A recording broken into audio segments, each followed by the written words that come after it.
On nous a longtemps fait croire que le concept du Dieu unique, que le concept du monothéisme est né ici en Occident et non pas en Afrique. Parce qu'ils n'ont pas cessé de dire que c'était en Afrique ou c'est en Afrique. Seulement qu'il existe le concept de polythéisme, que les Noirs croient en plusieurs divinités. Alors que c'est faux, car même l'Égypte antique vous a démontré que les Noirs de cette époque croyaient déjà à un Dieu unique. Mais les gens n'ont pas compris. Ils n'ont pas compris en fait compte. Mais ce que j'ai découvert, c'est que c'est plutôt le contraire. C'est que ça a toujours été l'homme noir qui connaissait ce concept du Dieu unique. Le peuple noir était monothéiste. Mais les Occidentaux n'étaient pas monothéistes. Ils étaient polythéistes. Déjà, quand tu regardais déjà les divinités, par exemple de la Grèce, etc., etc., vous allez découvrir l'existence de plusieurs divinités. De plusieurs divinités. À travers cette vidéo, je voulais d'abord vous parler de cette religion que l'on nomme aujourd'hui l'islam. Mais ce que les gens ne savent pas, c'est que avant que cette religion se nomme l'islam, elle ne se nommait pas l'islam. Elle se nommait donc ainsi.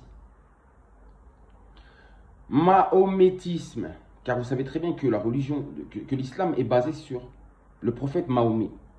Voici comment se nommait l'islam. Auparavant, l'islam se nommait le mahométisme. Mahométisme, terme utilisé pour désigner la religion musulmane jusqu'au XXe siècle. Jusqu'au XXe siècle, on nommait cette religion mahométisme et non pas l'islam. L'islam, c'est venu seulement à partir du XXe siècle. Vous savez, combien de musulmans ne connaissent pas cette vérité? Donc, vous croyez à des choses, mais vous ne connaissez pas tout. Vous ne savez pas. Cette doctrine, cette religion, cette pratique, ou ces pratiques, proviennent de Mahomet ou sont basées sur Mahomet. Maintenant, à savoir si Mahomet a existé un jour ou pas, ça c'est une autre question. Car vous savez très bien que le christianisme aussi, christianisme, Jésus-Christ, christianisme, Mahomet, mahométisme. Et vous savez très bien que la religion chrétienne est basée sur Jésus. De la même manière que l'islam ou le mahométisme est basé sur Mahomet. C'est exactement la même chose avec Bouddha et le bouddhisme. Ou encore avec Krishna et le christianisme. Toutes ces formes de pensée différentes, diverses, vous avez bien vu. Ce sont des philosophies complètement différentes. Chacun croit à sa version. Même les témoins de Jéhovah sont venus après et ils l'ont nommé le créateur Jéhovah. Chacun a sa sauce. Ça crée ainsi des sectes. Pourquoi je dis secte?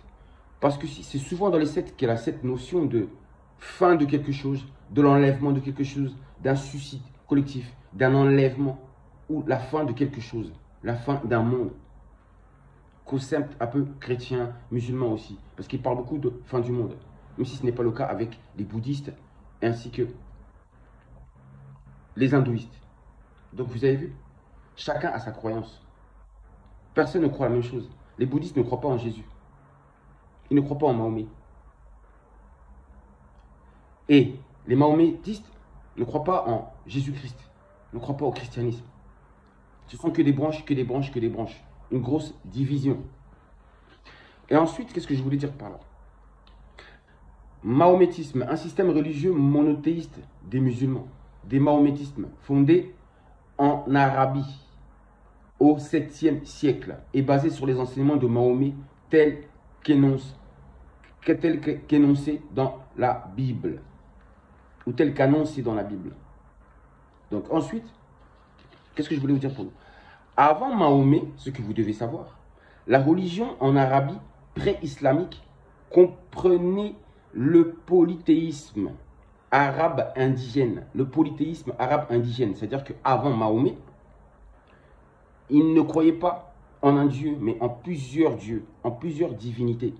Comprenez le polythéisme arabe indigène. Les anciennes religions sémitiques étaient, à l'époque, le christianisme.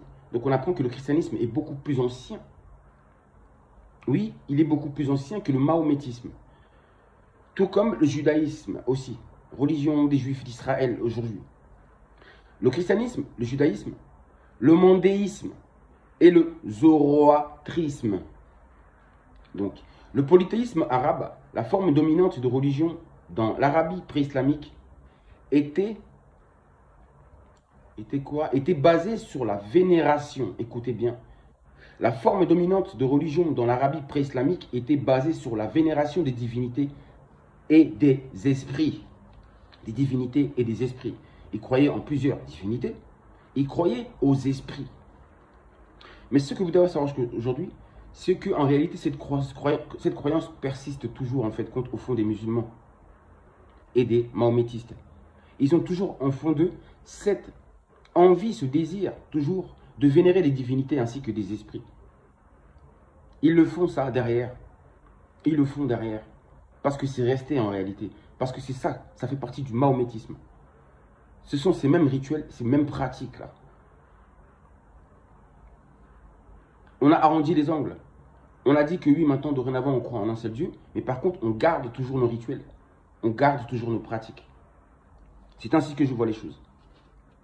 Et ensuite, selon les musulmans, les mahométismes, Allah n'est pas considéré comme faisant partie de la Trinité. Ne faisant pas partie de la Trinité chrétienne, car Dieu n'a ni parents ni enfants. Donc vous avez vu, les musulmans ont leur façon de voir la chose, les mahométistes, et les chrétiens ont leur façon de voir les choses. Les chrétiens croient en la Trinité. Les musulmans ne croient pas en la Trinité. Donc vous avez vu, chacun a sa source. Mais qui est dans la vérité en réalité? Posez-vous la question. Est-ce que l'humanité est sur le bon chemin? Sur les bons rails? Moi, je ne pense pas. Je ne pense pas. Parce qu'en réalité, ces pratiques ou ces façons de penser, ces philosophies, ne sont pas conformes en réalité avec la nature même. Elles ne sont pas en respect, en harmonie avec le tout, avec la nature, avec tout ce qui nous entoure. Donc c'est là que je vois qu'il y a un problème. Regardez par exemple, les chrétiens, vous passez votre temps à donner des dîmes, à faire des offrandes. Vous donnez des offrandes à Dieu, mais en passant par vos pasteurs, vos imams, ainsi que vos rabbins. En réalité, vous faites ça à chaque fois. Mais vos rabbins, vos imams ne sont pas pauvres. Ils ont un métier, ils ne sont pas dans la pauvreté. Donc ils ne sont pas en réalité vraiment dans le besoin.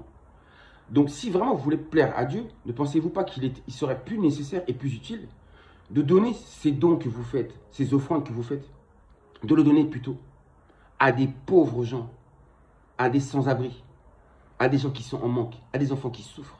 Vous ne pensez pas qu'en faisant cela, cela plairait beaucoup plus à Dieu? Parce que vos dîmes, vos offrandes vont toujours vers les mêmes personnes. Mais ce ne sont pas les personnes qui en ont le plus besoin. Dans l'islam, c'est pareil. Vous allez faire des offrandes à la Mecque. Mais la Mecque est déjà riche, riche, riche. Il y a des millions qui circulent là-bas.